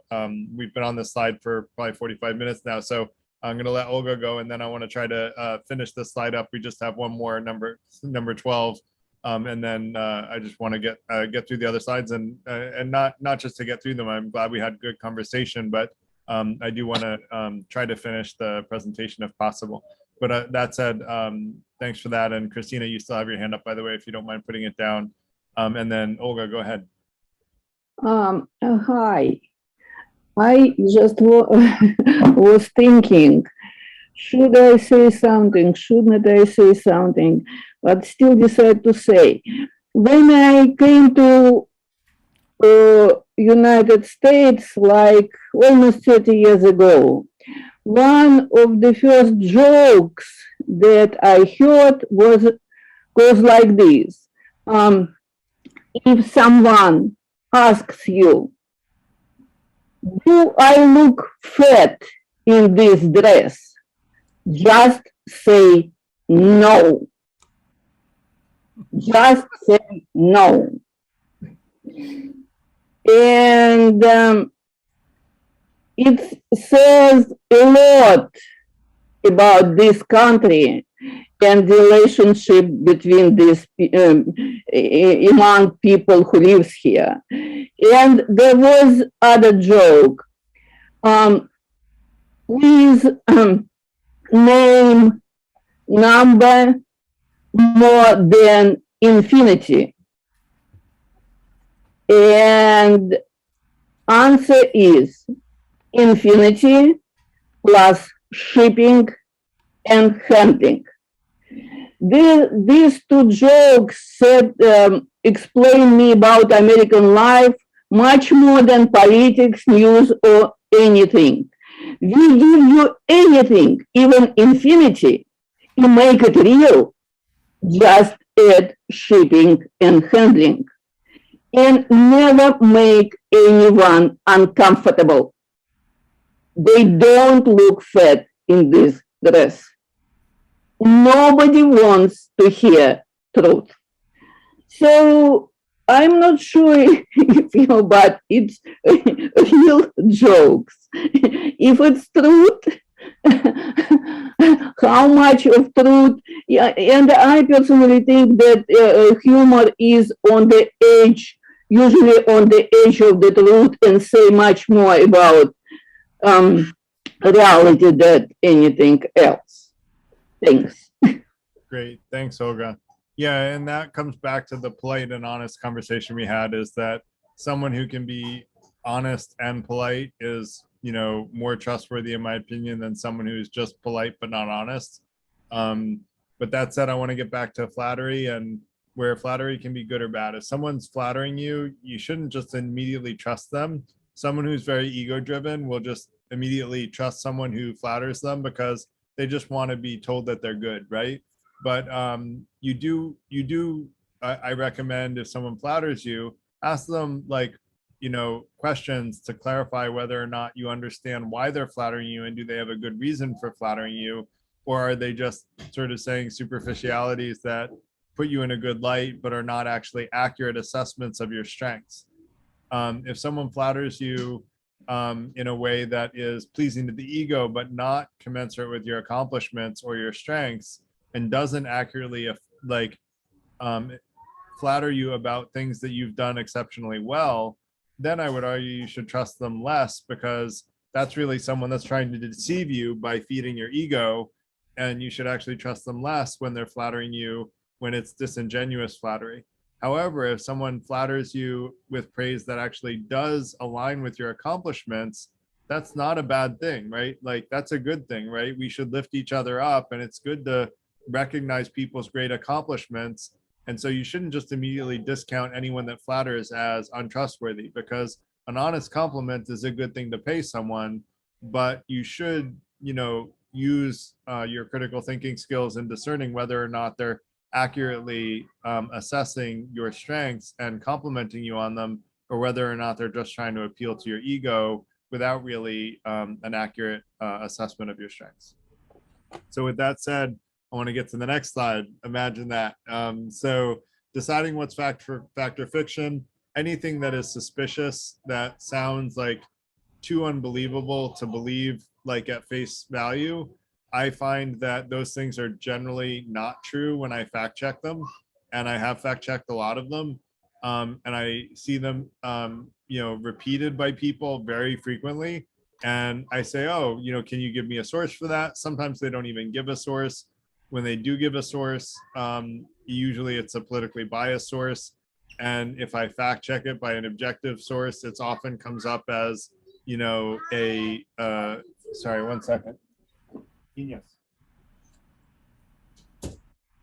It often comes up as like a, you know, on a Snopes article or something like that, where they've done an official fact check and it turned out that it was actually not true. It was a misrepresentation. And they go into like why that misrepresentation came about. And those fact checking sites can be very valuable. I find it really interesting that a lot of people actually argue that the fact checking sites are politically biased, which I find very concerning. And I would like to talk with someone, if they're open, that thinks that the fact checking sites are politically biased and explain why, if they're politically biased, like why they think they're politically biased. One of which actually like regularly fact checks things that go against the politics of the founder of the fact check site, which I find like, again, like someone mentioned earlier, if someone says something against their own best interest, right, against their own political interest, that gives them more credibility. And so if a fact checking site founded by someone with a certain political bias is saying facts that actually go against the founder's political bias, that gives more credibility to me. And so that said, it's likely if you can't find an unbiased source to validate something that sounds outrageous, it's likely fabricated, because there's a lot of fabrication going around these days. And so it's really important to fact check anything that sounds like just shocking, like the cannibal pedophile thing.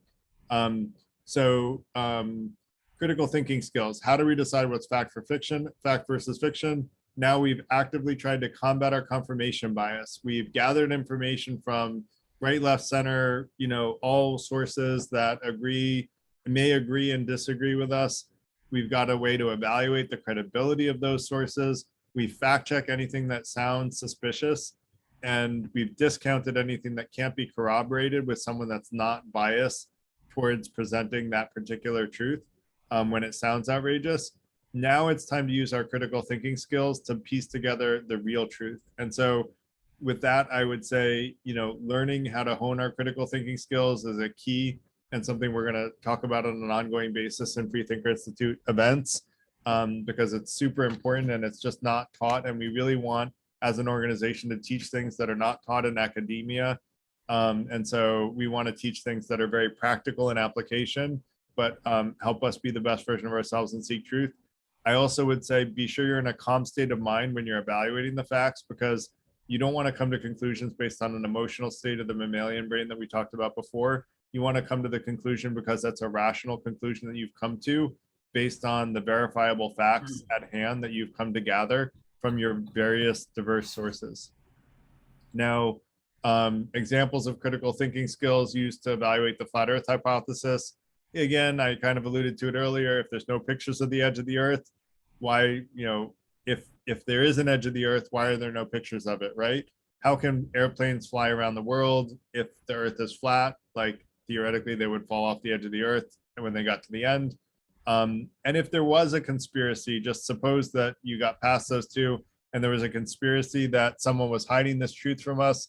What motive does anyone have to create a conspiracy that the Earth is an oblate spheroid? And if there's no good motive for someone to have a conspiracy to hide this truth, then probably it's not likely to be a conspiracy. And if someone had the power to create such a conspiracy, wouldn't they use that power to do something far worse than, claim that Earth was an oblate spheroid when really it's flat? And so I do think that we shouldn't believe anything with 100% certainty, but I also think that we have to pick and choose which things we want to entertain. And that was the point someone made, that they don't want to listen to QAnon. Like, again, I don't recommend like spending our time to research whether or not, there's evidence that Democratic leadership are cannibal pedophiles. We're just using this as an extreme example. That's the only reason I keep honing in on it. But, I do think that it's worth, like, climate change is coming up in the chat, and that's a really important subject. And if the climate change proponents are correct, it could spell the end of humanity's existence. And so that's an important subject, right, that I think is worth looking for the facts and like researching and listening with an open mind. Is it true? Is it not true? And we should probably do an event on that, on the evidence pro and con of climate change, because it seems to be near and dear to people. And so I do think that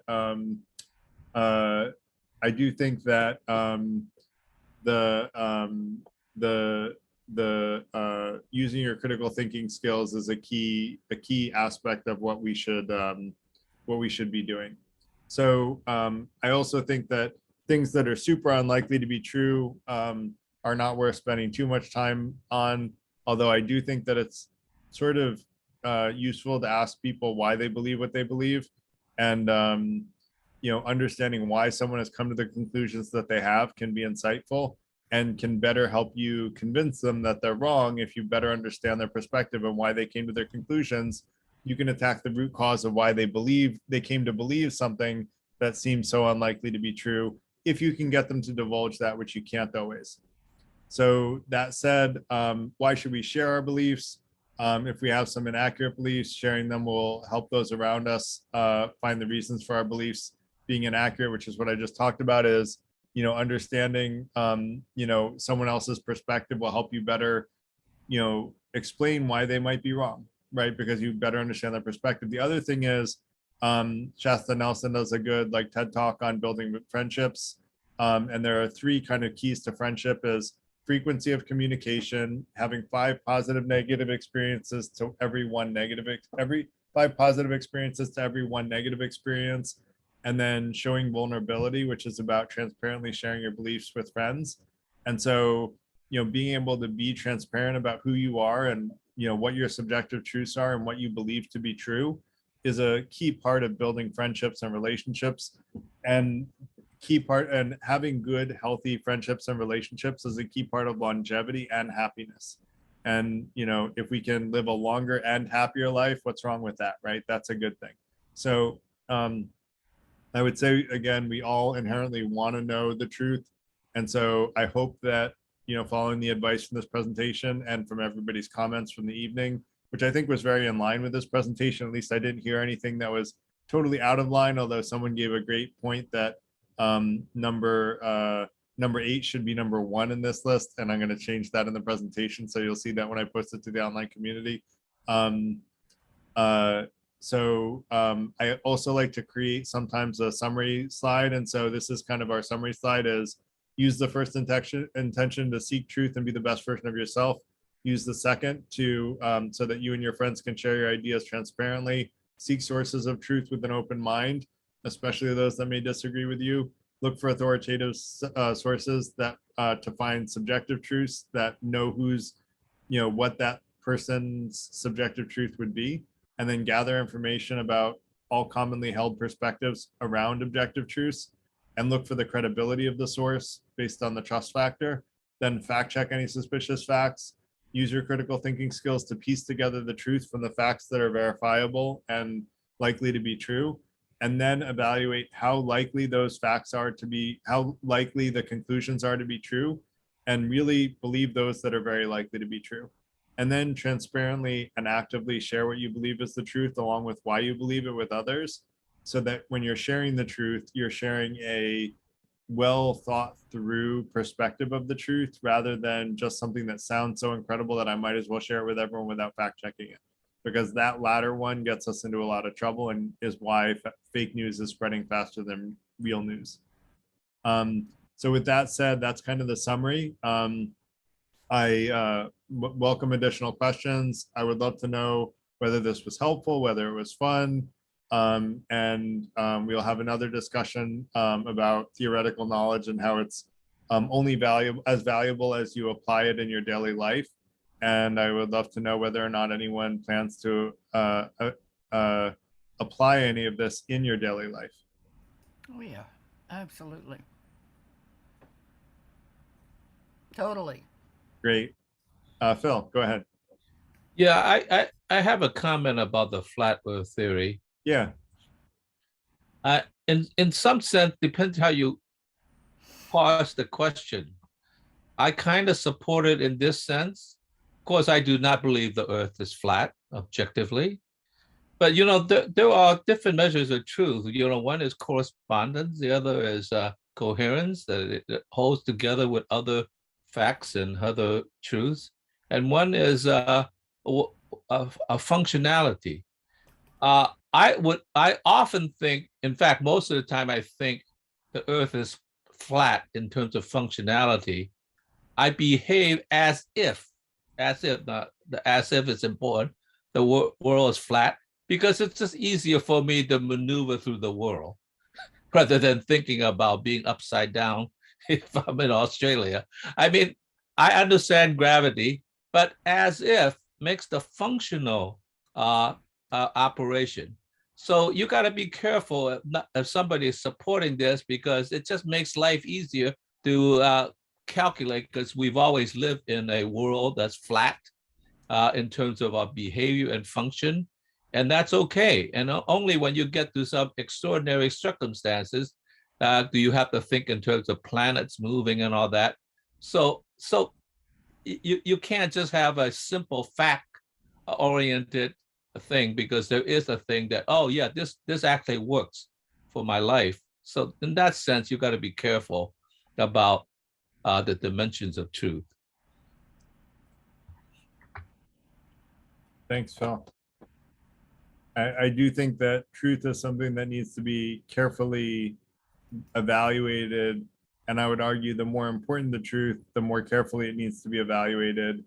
And so I agree with you wholeheartedly again. ABS. I just have this kind of a simple question, and Yeah. maybe you already addressed it. I'm not really sure. The value of truth, and I take it that you think trust is important, and trust is usually closely associated with truth. There's more likely to trust something that's truthful rather than something not truthful, I would assume. But can you say a little bit more on why you think truth is important for an individual or for a community? What value does it have overall for anyone or for everyone? Maybe you could just generally say that. And then if that's the case, that value, then as a community, perhaps maybe we should be more cautious about the sources in that sense. Yeah, so let's take an example of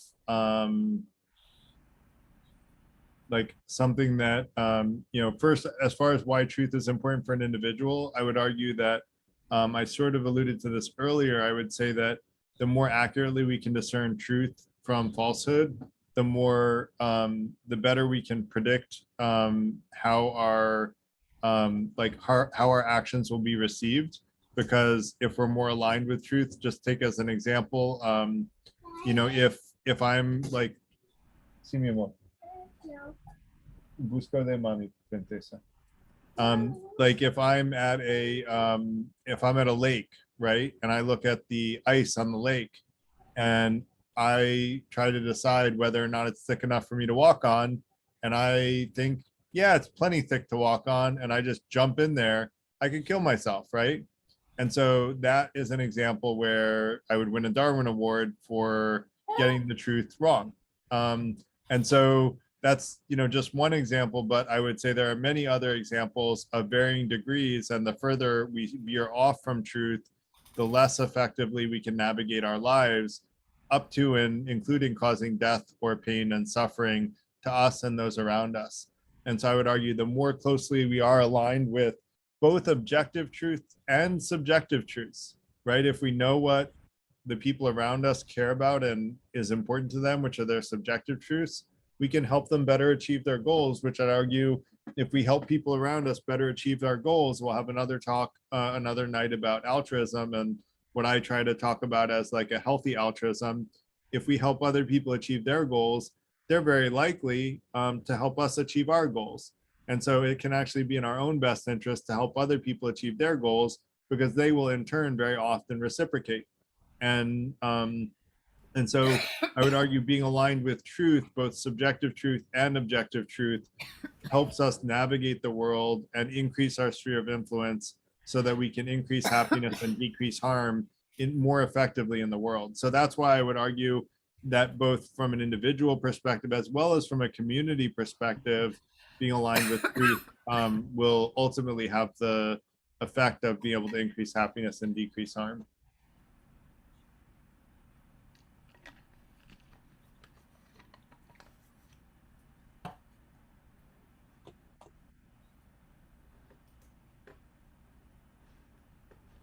when you say happiness, do you mean like a more a well-lived life, or a more of a quality of a well-lived life, or do you just mean, you don't mean just pleasure, but you mean? No, I don't mean just pleasure. I mean, if you were to ask a person, are you happier? That's what I would define as happiness for that individual. I consider happiness a subjective truth. Everybody gets to decide for themselves what makes them happy, and everybody gets to decide for themselves whether or not they've been harmed. And so I would argue that happiness and harm are individually defined, but the way that I define harm, and we'll come at this, I'm still working on my paper on morality, but when I define harm, I would say that preventing significant harm to other people is something that we should legally prevent. And when it comes to that kind of harm, I would argue that a jury of peers should validate that that really was harm. So first I should say I was harmed, and then if I say that I was harmed, a jury of peers should agree that I was significantly harmed by the person who I feel harmed me. And if both of those things happen, then I would argue there should be legal protection for me from not being harmed, so that I will be protected from that harm. And I would argue that most of our laws, not all of them, but most of our laws are intended to prevent that kind of harm from happening and hold people accountable who cause such harm. And a lot of our laws are also focused on increasing happiness. But there are also a lot of laws that are, corporate cronyism and, things that are legacy and things that are, from 100 years ago that were considered immoral at the time, but no one ever considers immoral now and now are simply not justified. But I would argue that we would do well to have a guideline for the legal system to increase happiness and decrease harm. And I call it net present positivity, which I would say that it's not just any, like happiness at any point in time or harm at a point in time. It's the amount of happiness and harm that we will achieve in our life and the lives of those that we can influence. And that becomes a very more complicated, nuanced subject for another night, which we don't have time for because we're already at 4 after. And so I want to kind of close things out. I want to let Benjamin go, and then he just left. So I do want to kind of close things out because it's a little past 9 and we try to close around 9. But I do want to thank everybody for coming, for participating, for the great conversations and comments. Really appreciate everyone's participating. I will one more time put the Freethinker Institute information in the chat for anyone that wants to join. And I would love for people to join the online community, which the link is in the chat now. And you will also get a survey. I would love everybody's feedback on the survey about whether you enjoyed this, ways that we can improve. We're always interested in continuous improvement. So we want to make these events educational and fun. And I guess not fun in like a haha sort of way, but intellectually enriching in that kind of intellectual fun sort of way.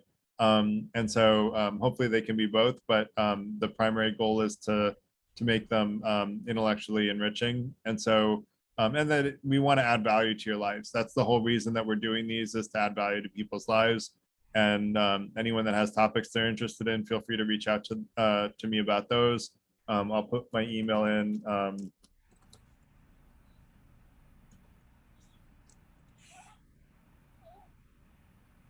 I'll put my email in as well. And you can also find me in the online community.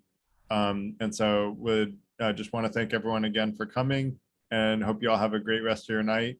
And thanks for participating and listening in for those that listen. Thanks a lot. Thanks. It's good.